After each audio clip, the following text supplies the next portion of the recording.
So I think sometimes food creates tension between people, between partners or between parents and kids. Yeah. Everybody wants to eat what they want to eat and not feel judged, but we all do feel judged sometimes or defensive.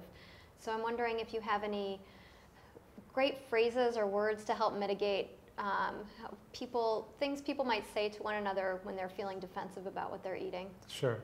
Well, part of what I've learned over the many years of doing this is that even more than being healthy, people want to feel free and in control. And as soon as I say, or their husband or wife says, now don't eat this and eat that, and do this and don't do that. Or are you going to eat that? Yeah, are you going to eat that with that kind of judgment? Yeah. Right? Then people sometimes get violent, you know. And even more than being healthy, people want to feel like they're in control. Yeah. And to me, this goes back to the first dietary intervention, you know, when God said don't eat the apple, and that didn't work, and that was God talking, so we're not going to do better than that. And so I've learned that instead of saying do this and don't do that, and also when people feel criticized, they shut down. And if you want to be in an intimate relationship with your husband or your lover, and they feel judged, or your child, and they feel judged or criticized, the first thing that they do is either they attack back or they withdraw. But either way, you're feeling more separate and more isolated as opposed to more intimate and connected and healing. And so when my son and now my daughter were old enough to eat solid food at the age of like 2.5, I said to them, Lucas, nobody can tell you what to eat, not even me, and I'm your dad, and I know more about food than a lot of people because it's your life, it's your body, you control what goes in your mouth and nobody else.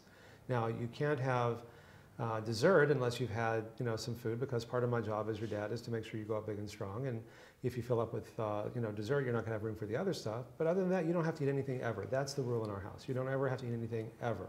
Now, this is why we eat what we eat, and I explained to him. And if you don't like it, we'll make something else together, and we'll do it together. And so we don't get into that battle around food. And so there's no charge around it. So if he wants to have some dessert, like after he's had a nice meal, he can do that. Or our little girl the same way. And they don't have to overindulge. So I'll say, well, what would you like? Oh, I'd like some M&Ms or something like that, or like a piece of candy. How many M&Ms would you like? 5. And he'll have the 5 M&Ms, but I'll say, eat it with your eyes closed and really taste it. And he does, and it's just great to see this big smile come up on their face, But they don't have to eat the whole bag. There's no need to do portion control because we're not controlling them, And they because just they naturally chose how many. They chose it. Yeah. It's all coming from them. And so even when I work with patients, I used to say, do this and don't do that, and eat this and don't do that. And I learned that they just hunch up their shoulders and they immediately want to do the opposite. Not only is it not helpful, it's actually counterproductive, because now they're invested in showing that they're in control, and as soon as they know you want to do something, they'll do the opposite, even if they know it's hurting them, because in the hierarchy of values, being in control is even more important. And so we don't get into that kind of manipulative dance.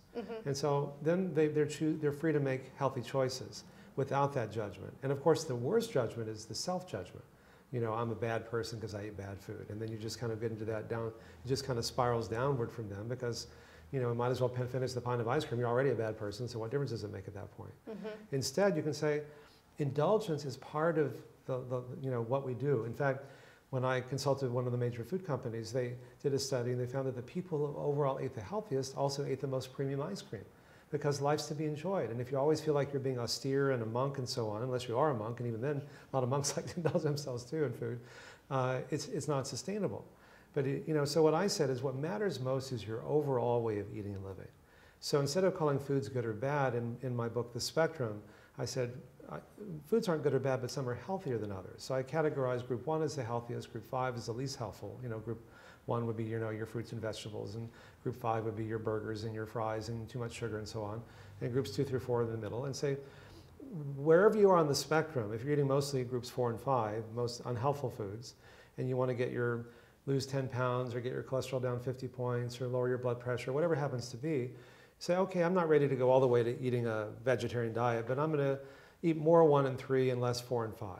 And then I'm not ready to exercise for an hour a day, but maybe I'll do 10 minutes a day. And maybe I'll do 1 minute a day of meditation, and I'll spend about 20 minutes, a little more, with my friends and family. And then we'll track it. And then they're deciding how much they want to change, not me telling them how much they should change.